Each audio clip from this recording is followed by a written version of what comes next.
ಕೊನೆಗೂ ಬಳ್ಳಾರಿ ಜೈಲನ್ನ ತಲುಪಿದ್ದಾರೆ ದರ್ಶನ್. ಈ ಹಿನ್ನೆಲೆಯಲ್ಲಿ ಒಂದಷ್ಟು ಬಿಗಿ ಭದ್ರತೆಯನ್ನ ಕೂಡ ಹೆಚ್ಚು ಮಾಡಿಕೊಳ್ಳಲಾಗಿದೆ.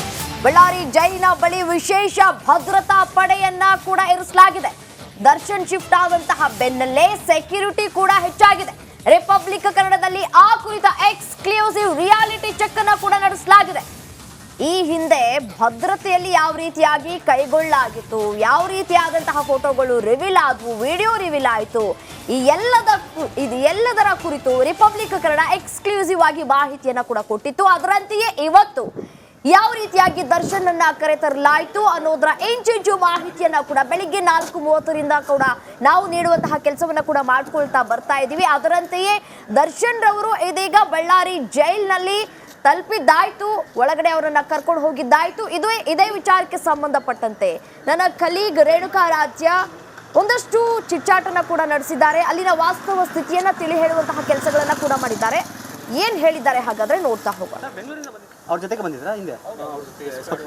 ಇದೀಗಷ್ಟೇ ನಟ ದರ್ಶನ್ ಅವ್ರನ್ನ ಬಳ್ಳಾರಿಯ ಸೆಂಟ್ರಲ್ ಜೈಲ್ಗೆ ಕರೆದುಕೊಂಡು ಬಂದಿರತಕ್ಕಂಥದ್ದು. ಅವರಿಗೆ ಸೂಕ್ತ ಭದ್ರತೆಯಲ್ಲಿ ಕರೆದುಕೊಂಡು ಬಂದಿದ್ದು ಸ್ವಾಟ್ ಅಂದರೆ ಪೊಲೀಸರ ವಿಶೇಷ ತಂಡ ಬೆಂಗಳೂರಿನಿಂದ ಇವರನ್ನ ಫಾಲೋ ಮಾಡ್ಕೊಂಬಂತು, ಅಂದರೆ ದರ್ಶನ್ ಅವ್ರನ್ನ ಫಾಲೋ ಮಾಡ್ಕೊಂಬಂತು. ಸುಮಾರು 20 ಸಿಬ್ಬಂದಿ ಈ ಒಂದು ವಾಹನದಲ್ಲಿ ದರ್ಶನ್ ಅವರಿಗೆ ಸೆಕ್ಯೂರಿಟಿಯನ್ನು ಕೊಡ್ತಾ ಬೆಂಗಳೂರಿನಿಂದ ಬಳ್ಳಾರಿವರೆಗೂ ಕರ್ಕೊಂಡು ಬಂದಿದ್ದಾರೆ. ಅಂದರೆ ಇವರನ್ನ ಯಾಕೆ ಬಳಸ್ಕೊಳ್ತಾರೆ ಅಂದರೆ ವಿಶೇಷ ಸಂದರ್ಭಗಳಲ್ಲಿ, ಜೊತೆಗೆ ಎಮರ್ಜೆನ್ಸಿ ಇರ್ತಕ್ಕಂಥ ಸಂದರ್ಭಗಳಲ್ಲಿ, ಅದು ದೊಡ್ಡ ದೊಡ್ಡ ಪ್ರಕರಣಕ್ಕೆ ಸಂಬಂಧಪಟ್ಟಂತೆ ಅಂದರೆ ಹೈ ಪ್ರೊಫೈಲ್ ಸೆಕ್ಯೂರಿಟಿಗೋಸ್ಕರ ಈ ರೀತಿಯಾದ ವ್ಯವಸ್ಥೆಯನ್ನು ಪೊಲೀಸ್ ಇಲಾಖೆಯಲ್ಲಿ ಇರಲಾಗುತ್ತೆ. ಇವರಿಗೆ ವಿಶೇಷ ತರಬೇತಿಯನ್ನು ಕೂಡ ಕೊಟ್ಟಿರಲಾಗುತ್ತೆ. ಯಾಕಂದರೆ ಸಾಕಷ್ಟು ಕ್ರೌಡ್ ಕಂಟ್ರೋಲ್ ಮಾಡ್ತಕ್ಕಂಥದ್ದು, ಜೊತೆಗೆ ಏನಾದರೂ ಅಹಿತಕರ ಘಟನೆಗಳು ನಡೆದರೆ ಇವರು ಇಮಿಡಿಯೇಟ್ ಆಗಿ ಆಕ್ಟಿವ್ ಆಗ್ತಾರೆ. ಅವೆಲ್ಲವನ್ನು ಕೂಡ ಮೀರಿ ಏನಾದರೂ ಘಟನೆಗಳು ನಡೆದರೆ ಇವರು ಇಮಿಡಿಯೇಟ್ ಆಗಿ ಆಕ್ಟಿವ್ ಆಗ್ತಾರೆ. ಜೊತೆಗೆ ಇನ್ನೊಂದು ಪ್ರಮುಖ ವಿಚಾರ ಏನಂದರೆ ಇವರನ್ನು ಕಳಿಸಿದರೆ ಯಾವುದೇ ರೀತಿ ತೊಂದರೆ ಆಗೋದಿಲ್ಲ, ಯಾವುದೇ ರೀತಿ ಅಡ್ಡಿ ಆತಂಕಗಳು ಇರೋದಿಲ್ಲ ಅನ್ನುವ ನಿಟ್ಟಿನಲ್ಲಿ ಇವರನ್ನು ದರ್ಶನ್ಗೆ ಅಂದರೆ ಸೆಕ್ಯೂರಿಟಿಯಾಗಿ ಕರೆದುಕೊಂಡು ಬಂದಿರತಕ್ಕಂಥದ್ದು. ಈಗಾಗಲೇ ದರ್ಶನ್ ಅವರಿಗೆ ಜೈಲಿನ ಒಳಗೆ ಕಳಿಸಲಾಗಿದ್ದು, ಎಲ್ಲ ರೀತಿಯ ಪರೀಕ್ಷೆಗಳನ್ನು ಮುಗಿಸಿ ಈಗ ಹೈ ಸೆಕ್ಯೂರಿಟಿ ಸೆಲ್ಗೆ ಬಿಟ್ಟಿರ್ತಕ್ಕಂಥದ್ದು. ಒಟ್ಟಾರೆಯಾಗಿ ಹೇಳೋದಾದರೆ ಸ್ವಾಟ್ ಏನು ಸೆಕ್ಯೂರಿಟಿ ಮೂಲಕ ದರ್ಶನ್ ಅವರು ಈಗ ಬಳ್ಳಾರಿ ಜೈಲನ್ನು ತಲುಪಿದ್ದಾರೆ. ಕೆಲವೇ ಕ್ಷಣಗಳಲ್ಲಿ ದರ್ಶನ್ ಅವರಿಗೆ ವೈದ್ಯಕೀಯ ಪರೀಕ್ಷೆ ಆಗುತ್ತೆ. ಆ ಬಳಿಕ ಅವರಿಗೆ ಹೈ ಸೆಕ್ಯೂರಿಟಿ ಸೆಲ್ನಲ್ಲಿ ಬಿಡಲಾಗುತ್ತೆ. ಕ್ಯಾಮ್ರಾ ಪರ್ಸನ್ ಸಿದ್ದು ಜೊತೆ ರೇಣುಕಾರಾಧ್ಯ, ರಿಪಬ್ಲಿಕ್ ಕನ್ನಡ, ಬಳ್ಳಾರಿ.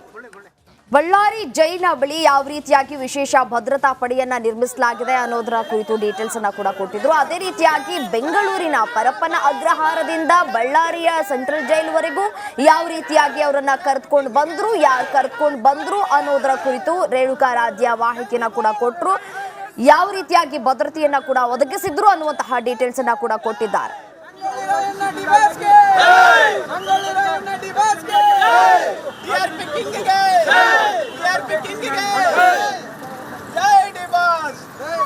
ಆರಾಮ್ ಸರ್, ಆರಾಮ್ ರೀ ಮಾರುತಿ.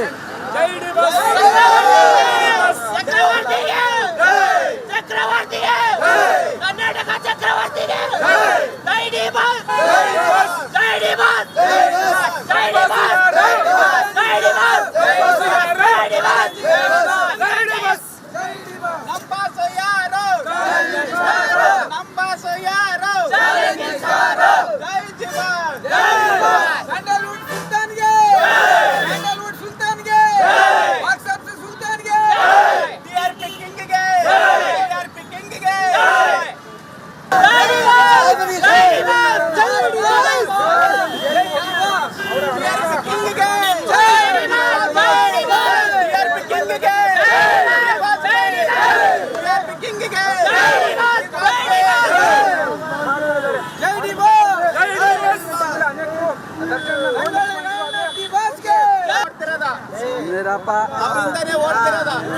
ಈಗೊಂದು ವಾರ ಬಿಟ್ಟು ಬೇರೆ ಅಂತ ತೋರಿಸ್ತಿದ್ದೀರಾ?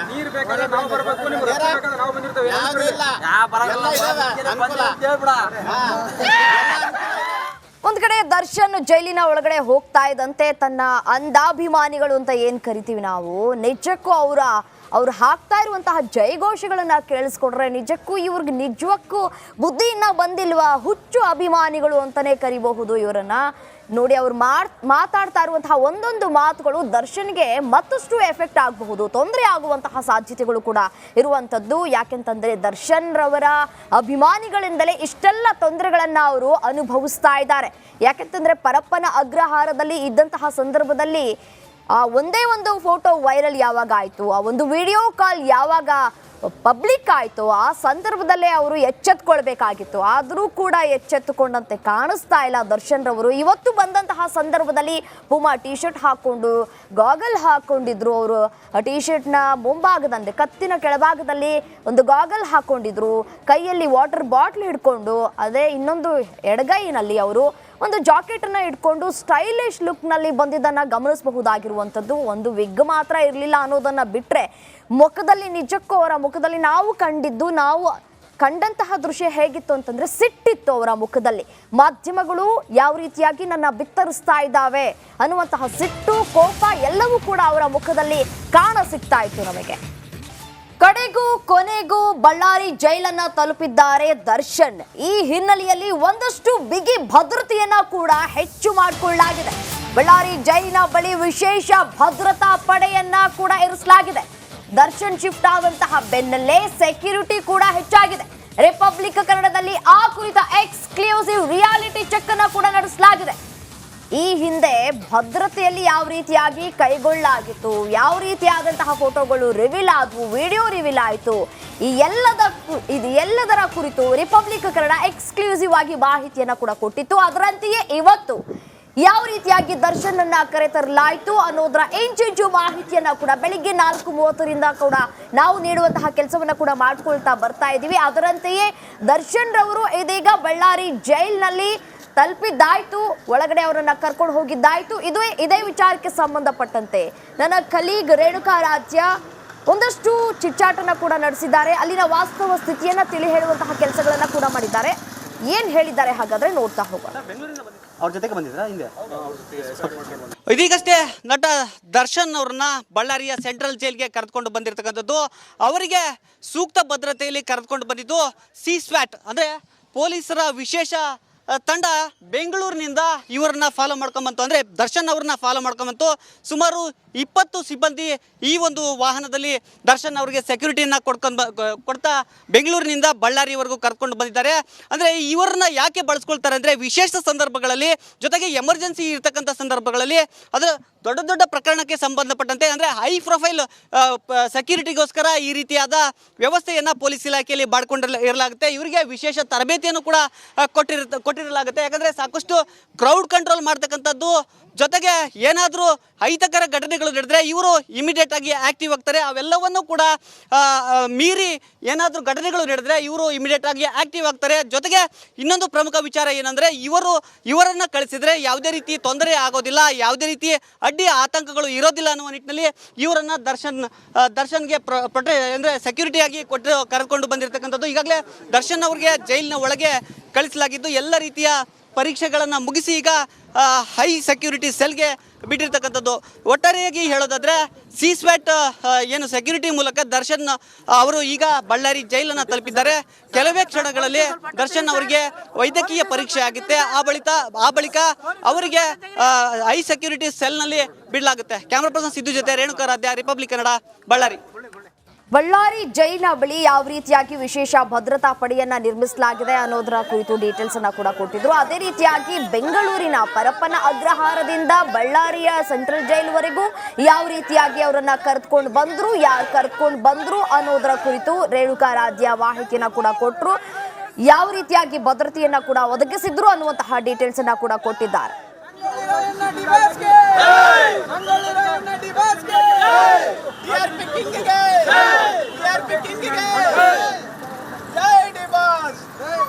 ಆರಾಮ್ ಸರ್, ಆರಾಮ್ ರೀ ಮಾರುತಿ.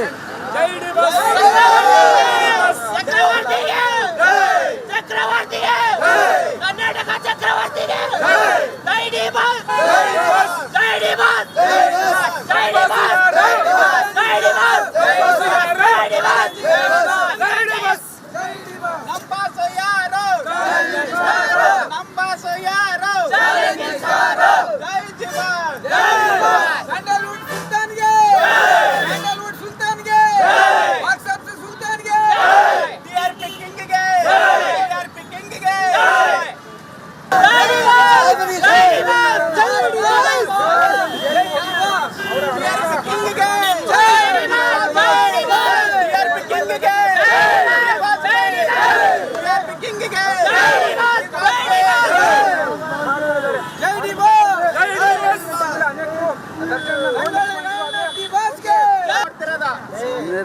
ಅವರಿಂದನೇ ಓಡ್ತಿರೋದು.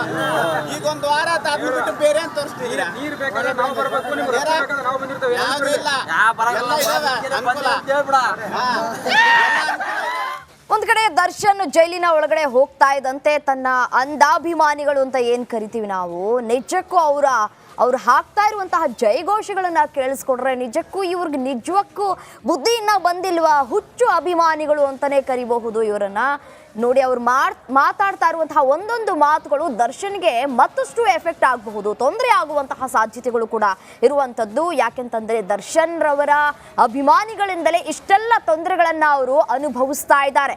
ಯಾಕೆಂತಂದ್ರೆ ಪರಪ್ಪನ ಅಗ್ರಹಾರದಲ್ಲಿ ಇದ್ದಂತಹ ಸಂದರ್ಭದಲ್ಲಿ ಒಂದೇ ಒಂದು ಫೋಟೋ ವೈರಲ್ ಯಾವಾಗ ಆಯಿತು, ಆ ಒಂದು ವಿಡಿಯೋ ಕಾಲ್ ಯಾವಾಗ ಪಬ್ಲಿಕ್ ಆಯಿತು, ಆ ಸಂದರ್ಭದಲ್ಲೇ ಅವರು ಎಚ್ಚೆತ್ಕೊಳ್ಬೇಕಾಗಿತ್ತು. ಆದರೂ ಕೂಡ ಎಚ್ಚೆತ್ತುಕೊಂಡಂತೆ ಕಾಣಿಸ್ತಾ ಇಲ್ಲ ದರ್ಶನ್ ರವರು. ಇವತ್ತು ಬಂದಂತಹ ಸಂದರ್ಭದಲ್ಲಿ ಪೂಮಾ ಟಿ ಶರ್ಟ್ ಹಾಕ್ಕೊಂಡು ಗಾಗಲ್ ಹಾಕ್ಕೊಂಡಿದ್ರು. ಅವರು ಟಿ ಶರ್ಟ್ನ ಮುಂಭಾಗದಂತೆ ಕತ್ತಿನ ಕೆಳಭಾಗದಲ್ಲಿ ಒಂದು ಗಾಗಲ್ ಹಾಕ್ಕೊಂಡಿದ್ರು, ಕೈಯಲ್ಲಿ ವಾಟರ್ ಬಾಟ್ಲ್ ಹಿಡ್ಕೊಂಡು, ಅದೇ ಇನ್ನೊಂದು ಎಡಗೈನಲ್ಲಿ ಅವರು ಒಂದು ಜಾಕೆಟನ್ನು ಇಟ್ಕೊಂಡು ಸ್ಟೈಲಿಶ್ ಲುಕ್ನಲ್ಲಿ ಬಂದಿದ್ದನ್ನು ಗಮನಿಸಬಹುದಾಗಿರುವಂಥದ್ದು. ಒಂದು ವಿಗ್ ಮಾತ್ರ ಇರಲಿಲ್ಲ ಅನ್ನೋದನ್ನು ಬಿಟ್ಟರೆ ಮುಖದಲ್ಲಿ ನಿಜಕ್ಕೂ ಅವರ ಮುಖದಲ್ಲಿ ನಾವು ಕಂಡಂತಹ ದೃಶ್ಯ ಹೇಗಿತ್ತು ಅಂತಂದರೆ ಸಿಟ್ಟಿತ್ತು ಅವರ ಮುಖದಲ್ಲಿ.